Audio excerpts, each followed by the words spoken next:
bienvenue dans les podcasts de l'Oasis à Morges.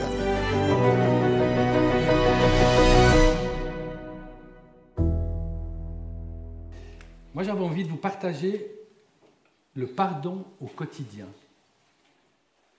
Et c'est vrai que le dernier chant que nous venons de chanter, le pardon, c'est quasiment le fil conducteur de tout ce que j'ai écrit et tout ce que j'ai vécu dans ma vie. Et c'est vrai que ça vaudrait la peine de pouvoir relire les paroles tellement ça nous implique. Dieu est puissant, sa grâce nous conduit. Et je pense que je ne suis pas le seul à pouvoir dire cette phrase ce matin. Alors, je me présente, bien que ça fait plus de 40 ans que je suis dans l'église, mais c'est pas grave, je me présente quand même. Il y a des gens qui ne me connaissent pas ou peu. Je m'appelle Salvatore Gervasi, italien d'origine, appellation contrôlée, et plus précisément sicilien. C'est important. Marié à Nicole depuis 40 ans. Et que je profite, puisque je suis devant, de la féliciter, ainsi que Anna Coffin, parce qu'elles ont été élues au conseil pastoral cette semaine, et je pense qu'on peut les applaudir.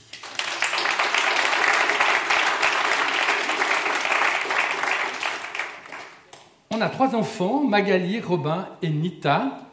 Cette dernière, nous avons adoptée en Inde, plus précisément à Bombay, il y a déjà 26 ans. J'ai eu 2 métiers dans ma vie, informaticien géomètre, et depuis 16 ans, je suis conservateur d'un musée à Morges. Et en mai 2025, comme Claude, mais lui un mois avant moi, nous partirons à la retraite. Je ne sais pas ce que ça veut dire encore, retraite, mais le but de ce matin, c'est d'expliquer le pardon et pas la retraite.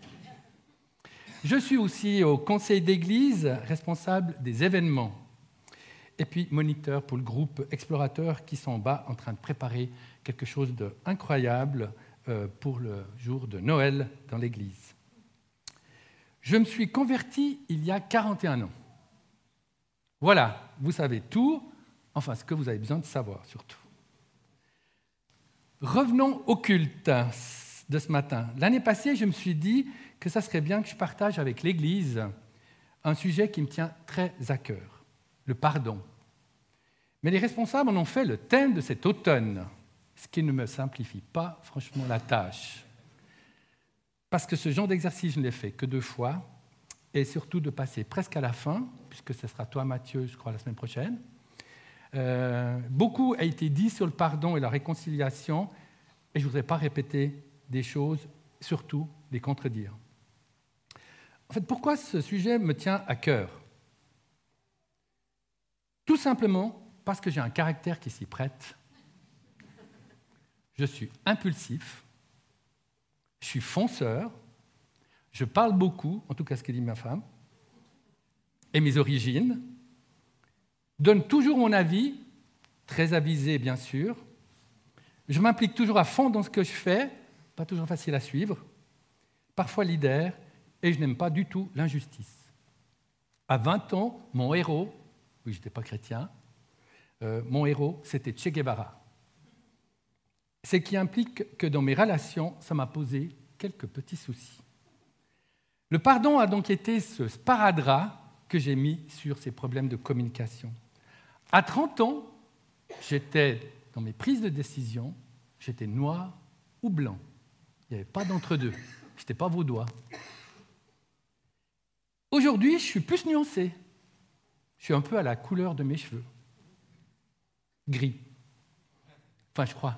Ils sont plutôt blancs. Qui a dit blanc ? On va avoir un sujet de discorde, là.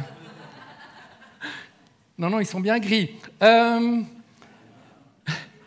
Non. Il me tient aussi à cœur parce que dans ma famille italienne, où j'ai grandi, le pardon n'existait pas, ou très très peu. J'avais 7 oncles et tantes, et à l'âge de 15 ans, plus aucune de ces personnes ne s'adressait la parole ou ne se parlait entre eux. Ma famille était, comme beaucoup d'Italiens, était à l'époque catholique, mais non pratiquant. Ils avaient la théorie. Donc, je ne voulais pas faire comme eux, et la vie vaut mieux que ça. Avec ma sœur et mon frère, on a décidé verbalement, on l'a dit, de ne jamais revivre ça. Et on a tout fait pour. Aujourd'hui, le clan des Gervasi compte à peu près 30 personnes et il n'y a pas une ombre dans le ciel. Et je suis reconnaissant de ça, parce que pendant 20 ans, j'ai vécu ça comme vraiment quelque chose de très difficile.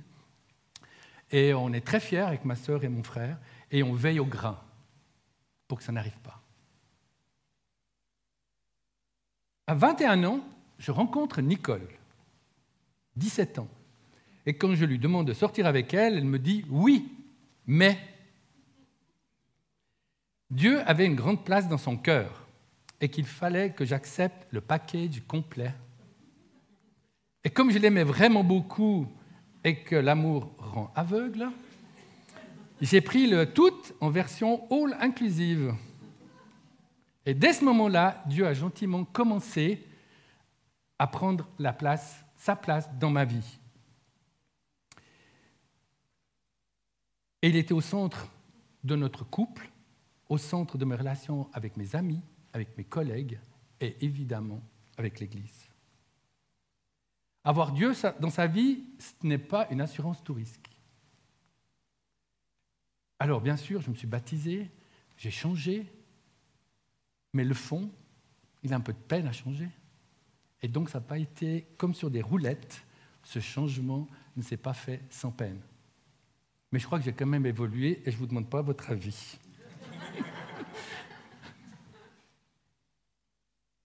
Le pardon est très vite arrivé dans ma vie, dans notre couple, et heureusement.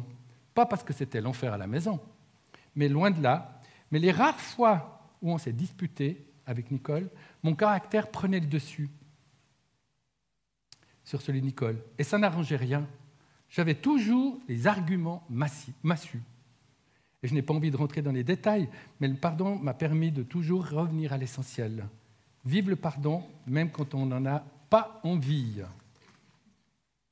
Je ne sais pas, vous, si vous avez toujours envie de pardonner. Mettre de côté son orgueil, pour un Italien, c'est compliqué. Et laisser la place à l'humilité et la réconciliation. J'ai fait un bon bout, mais il reste encore beaucoup à faire. Je suis devenu plus sage avec les années et je me rends compte que le pardon m'a sauvé dans ma relation avec Dieu, avec Nicole et avec les autres. Je suis quelqu'un qui, je le dis assez fort, qui aime profondément les personnes. Et ça m'attriste et ça m'affecte beaucoup quand il y a des tensions. Que veut dire le mot pardon ? Vendredi soir, des amis, on était entre amis à la maison et on a une amitié de plus de 40 ans. Et on est venu sur ce sujet, je ne sais pas si c'est moi qui l'ai amené, je pense que oui, mais voilà. Et puis, je me suis rendu compte qu'on n'avait pas tous la même version du mot pardon ou la même compréhension. Est-ce qu'il y a une différence entre excuse et pardon ? Est-ce vraiment nécessaire de pardonner ? Et comme ils sont là ce matin, il ne faut pas que je dise de bêtises, ça m'évitera de vivre une autre séance de pardon. Pour vous, le pardon, c'est biblique ou pas ? Il n'y a pas de réponse.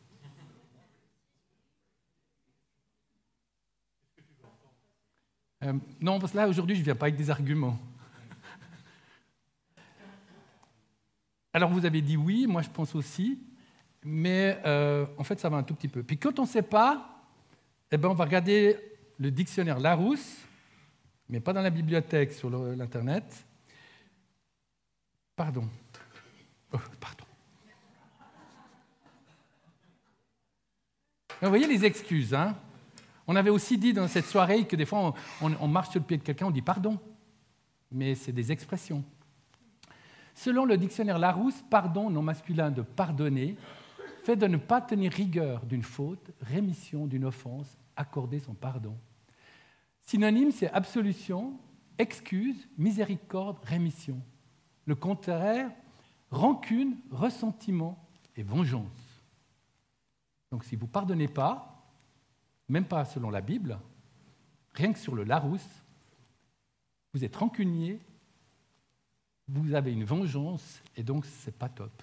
Et puis le ressentiment, ça me concerne moi, parce qu'en fait, moi, quand ça ne se passe pas bien, ce genre de choses, le ressentiment, c'est quelque chose qui nous touche à l'intérieur de notre estomac, dans la tête.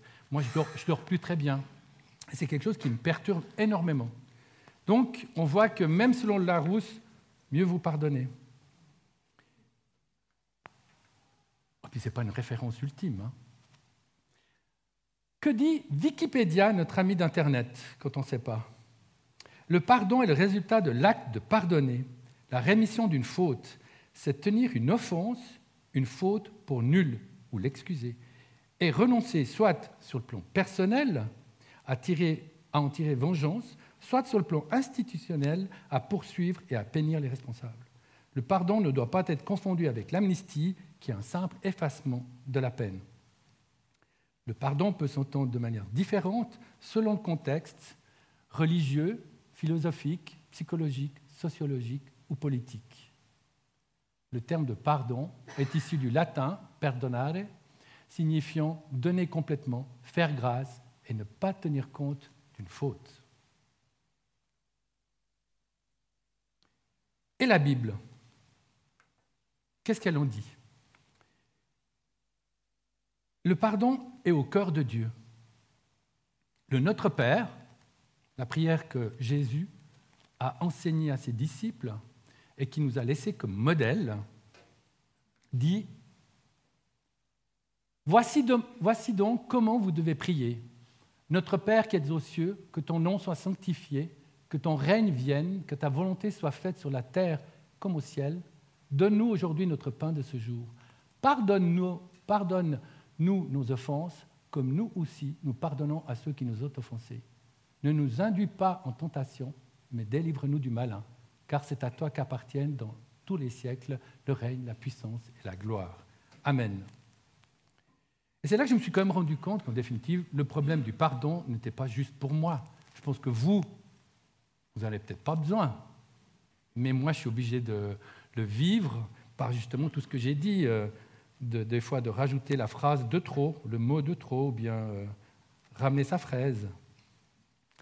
Et puis, je me rends compte, avec tous les versets qu'il y a dans la Bible, et puis surtout dans cette prière, le pardon est central. Là, Jésus parle du sujet du pardon parce qu'il y voit une importance cruciale et essentielle pour notre salut. Le pardon est à la base même de la vie chrétienne. Si nous ne pardonnons pas, nous allons vivre une vie de rancune, de colère et d'amertume. Les premiers qui sont touchés, quand on ne pardonne pas, c'est nous-mêmes. Ce n'est pas l'autre, dans un premier temps. Nous allons être déstabilisés, moralement ça va être difficile, psychiquement on peut craquer. Et le fait de pardonner est directement lié à notre orgueil, à l'arrogance de notre cœur. Parler du pardon, de la réconciliation dans notre Église est central. Et je remercie les responsables d'avoir fait cette série, parce que je pense que pour Dieu, c'est aussi central, donc pour l'Église, c'est central. Et puis, tout simplement, Jésus nous demande, au travers de la prière qu'on vient de parler, nous demande tout simplement de vivre le pardon ensemble. Après, je ferai un petit témoignage vers la fin.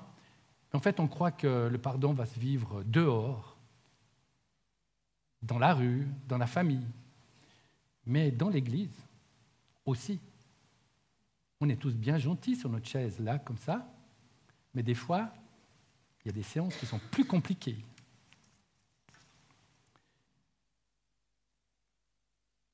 Alors, avant de finir par 3 témoignages de ma vie et ce que j'ai vécu, quelques versets qui me touchent et qui m'ont aidé dans cette préparation de ce matin et qui sont en lien direct avec ce sujet. Donc, Colossiens 3, au verset 13, « Supportez-vous ». Donc, supportez-vous, ça veut dire déjà quelque chose. C'est que quand on dit à quelqu'un « je ne te supporte pas », c'est déjà quelque chose. Donc, supportez-vous les uns les autres. Et si l'un de vous a une raison de se plaindre d'un autre, pardonnez-vous réciproquement, tout comme Christ vous a pardonné, pardonnez vous aussi.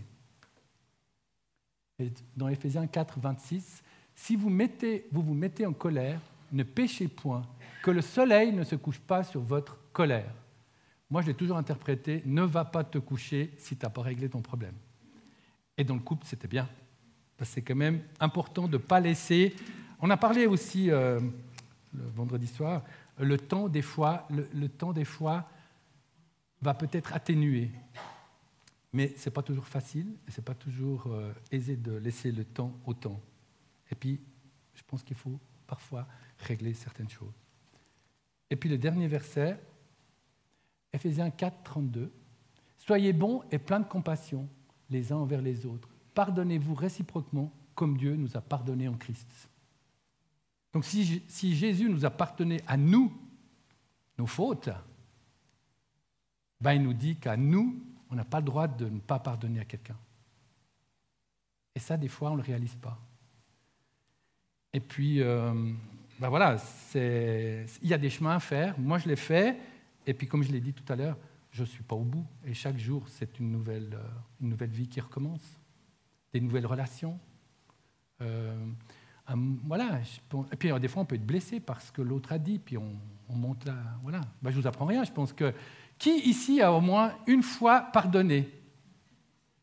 Ceux qui ne lèvent pas la main, vous êtes mal barrés. Mais bon, voilà. Eh bien, c'est important. Et puis je crois que ça fait partie du sel de la vie. C'est-à-dire, on ne peut pas faire autrement le pardon. Sinon, on n'aurait pas beaucoup de copains, et puis il y aurait beaucoup de chaises vides ce matin. Donc, j'ai pratiqué le pardon, parce que je pense que je suis plus sujet que d'autres.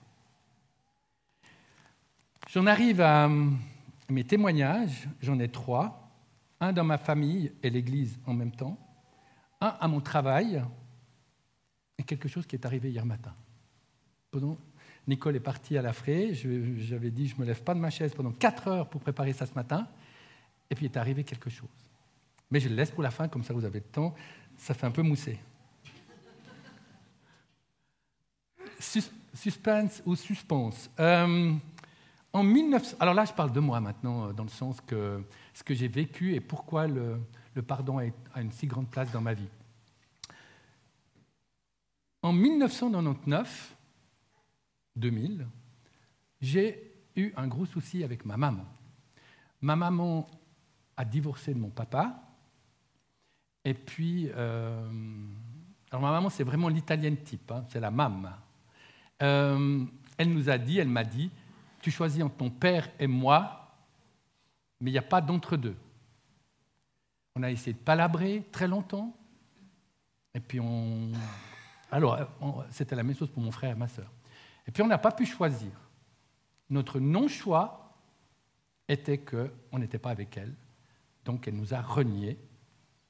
Elle a écrit au pape pour annuler le mariage. Elle a reçu une réponse que ce n'est pas possible. Un mariage, c'est sacré et ça ne peut pas être dissous. Donc vous voyez comment est ma maman. Et puis elle était quand même malade dans sa tête, c'était prouvé. Mais ça m'a perturbé. Parce qu'on s'est demandé pardon X fois, et puis ça retombait chaque fois. Et en parallèle de ça, qui me prenait déjà la tête comme ça, elle m'a même attaqué en justice, parce que je l'ai sauvée d'un suicide, et puis elle m'a attaqué devant le juge. Et donc, coups et blessures, séquestration de personnes. Donc, on ne se remet pas toujours de ce genre de choses.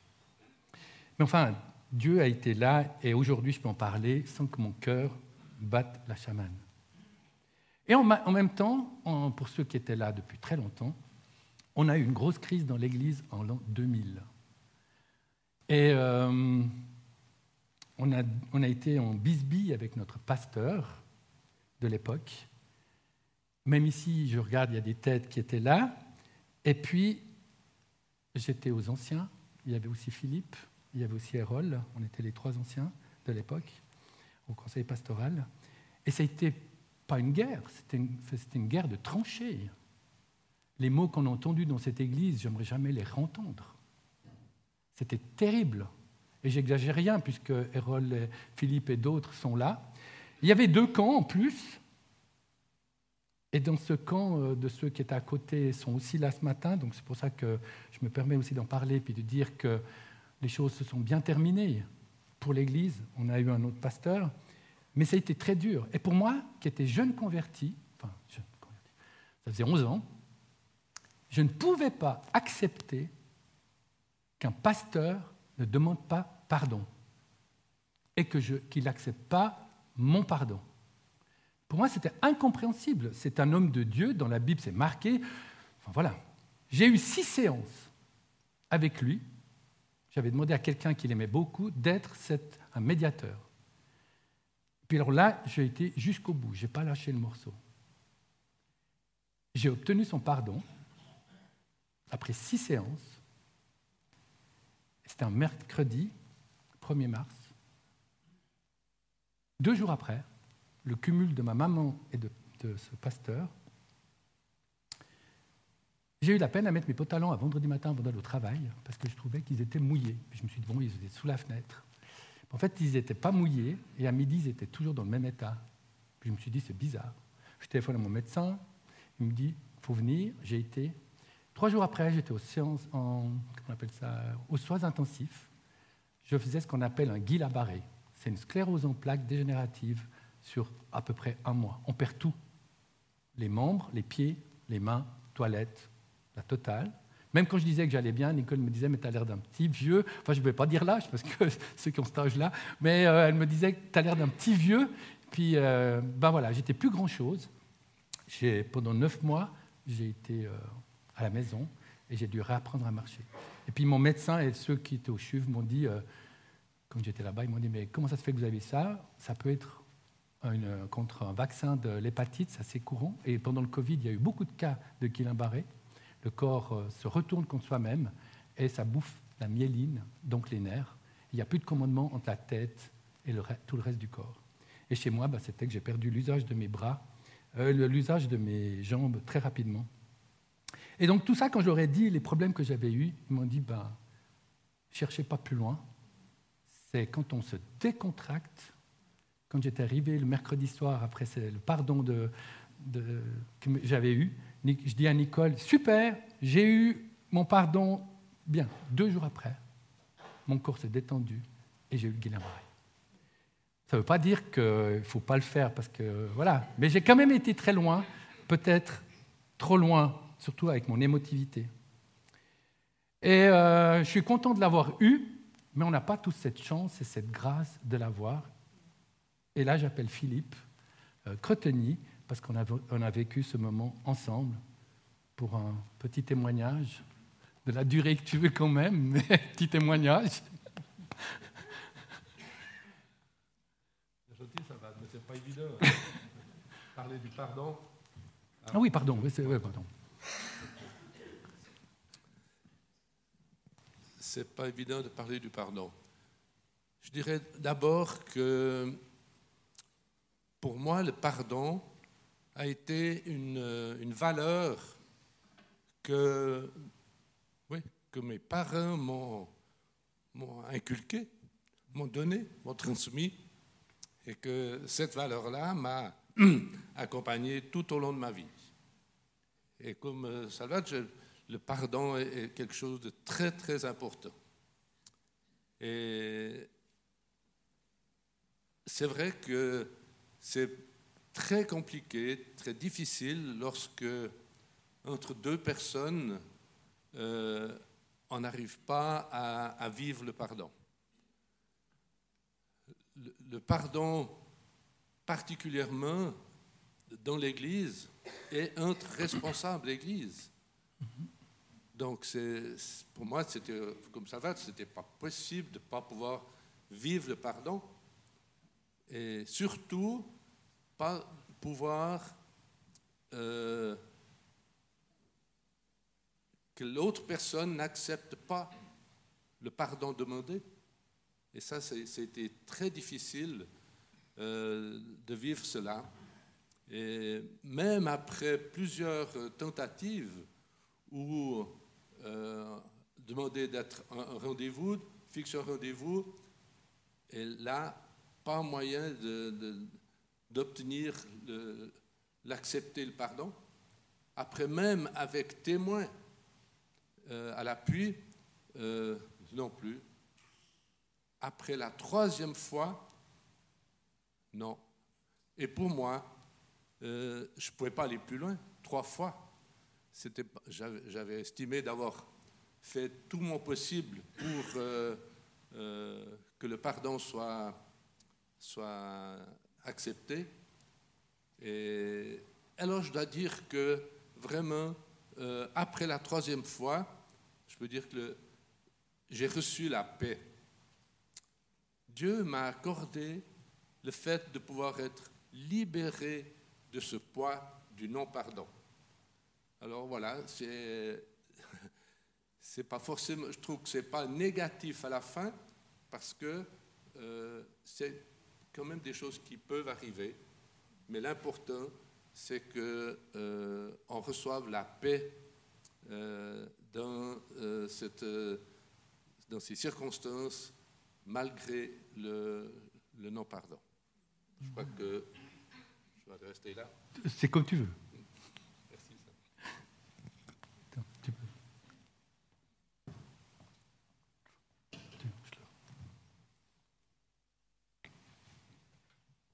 Mais en ayant vécu de telles choses, avec Errol et Philippe, nous sommes liés à vie. Et on ne revient pas trop sur le sujet, mais c'est ce qui nous a liés pour dire que... Et l'Église s'en est remise, et puis avec toutes les autres personnes qui étaient aussi là, à qui on a aussi demandé pardon de ce qui avait été dit dans certaines assemblées, eh bien, c'est quelque chose qui a été très positif dans ma vie, parce que je me suis rendu compte qu'à certains moments, il faut quand même des fois aller chercher le pardon, mais des fois, on ne peut pas. Et c'est pour ça que je demandais à Philippe comment il pouvait le ressentir quand on n'y arrive pas. Qu'est-ce qui se passe? Cette frustration qui peut rester. Dieu t'a accompagné, Dieu t'a enlevé ce poids qui te pesait énormément. Et puis, merci de l'avoir partagé, Philippe. Que Dieu te bénisse aussi dans cette démarche et cette acceptation. Quelque chose qui est en dehors de l'Église, c'était à mon travail, dans un bureau de géomètre. Un lundi matin, on se réunit toujours, une vingtaine autour d'une grande table, et puis, on fait un petit briefing, et puis voilà. Puis mon patron, je ne sais pas ce qui s'est passé, il y avait quelque chose qui était faux, et puis comme c'est moi qui l'avais fait, il s'est levé, puis il a dit des choses, mais pas cool du tout, pas sympa, même méchante, et ça faisait quand même déjà 30 ans que j'y étais. Tout ça pour un Zermatt écrit avec un TH à la fin, au lieu d'un 2T. Alors Zermatt, maintenant, je sais l'écrire. Enfin, j'espère que je ne me trompe pas, que ce n'est pas l'inverse. Hein. Non. Parce qu'avec l'âge, la mémoire descend. Ah, t'es d'accord? Ah, c'est pas... Pardon, Jean. Et puis, vraiment, il m'a pas insulté, mais voilà. Alors, je vous ai dit tout à l'heure, je suis impulsif, mais je n'ai pas peur de grand-chose. J'ai tapé le poing sur la table, je me suis levé, j'ai dit que j'écrivais ma lettre de congé, et j'ai claqué la porte. Et je suis parti. J'étais tellement énervé que je n'ai pas pu prendre le volant pour rentrer à la maison, donc j'ai été boire un café. Bon, peut-être le café ou le thé pour me calmer, parce que le café... Et mon patron, et je ne sais pas pourquoi, il m'a suivi. Bon, il a quand même dû voir, voilà. Alors, quand il arrive au café, je ne lui ai pas proposé, évidemment, de boire un café, et puis, il m'a dit, qu'est-ce que je peux faire dans cette situation? Ben, j'ai dit, quand on prend des cours de management, 2 semaines avant, puis de faire une bourde pareille en public devant tous mes collègues, j'ai dit qu'il ne lui restait plus qu'une chose, c'était de reconvoquer tout le monde et de demander pardon, ou s'excuser en tout cas. Et puis, c'est un patron qui a quand même aussi le même caractère que moi, aussi des origines italiennes. Et il l'a fait. On est revenus les deux. Il a reconvoqué les 25 personnes. Et il s'est excusé de A à Z. Il n'a même pas essayé de trouver un argument contre. Parce qu'en fait, quand au café, il m'a dit « Mais pourquoi tu t'es fâché pareillement ?» En fait, c'était un livre pour les 60 ans du bureau. Et puis, à la fin, il y avait Zermatt. Et puis, j'avais mis un post-it sur la table de la secrétaire, à relire STP, ainsi que le deuxième patron, à relire. Et quand c'est relu, vous me remettez sur mon bureau avec un post-it « OK ». Et moi, quand je suis revenu le lundi, il y avait le post-it « OK ». Mais c'était mon patron qui avait pris le bouquin à la maison, il avait juste regardé les photos et m'a remis « Ok, tu peux imprimer ». Donc j'ai dit ça, et quand il a compris qu'il avait fait une bourde, il a été exemplaire. Incroyable. Et donc avec lui, ça s'est restauré, je suis encore fait 7 ans supplémentaires, donc j'ai travaillé 37 ans. Et puis il y a un mois, il me demande de refaire le dépliant de leurs 75 ans. Ça fait quand même 13 ans que je ne travaille plus chez eux. Et il m'a dit qu'il n'y a que toi qui peux me sauver, véridique, et la carte de vœux. Et sur ça, il m'invite au souper de boîte de la semaine prochaine. Donc, ce que je veux dire, s'il n'y avait pas eu ce pardon et que moi je ne l'accepte pas, tout ce que je vis maintenant, je ne pourrais pas le vivre. Je ne pourrais pas avoir cette belle relation de revoir mes collègues, et ainsi de suite. Donc, c'est important.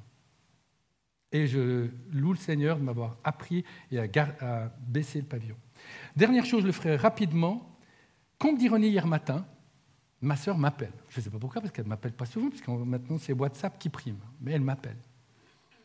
Puis elle me dit, voilà, et puis au bout d'un moment, j'ai dit, je parle demain d'un sujet sur le pardon.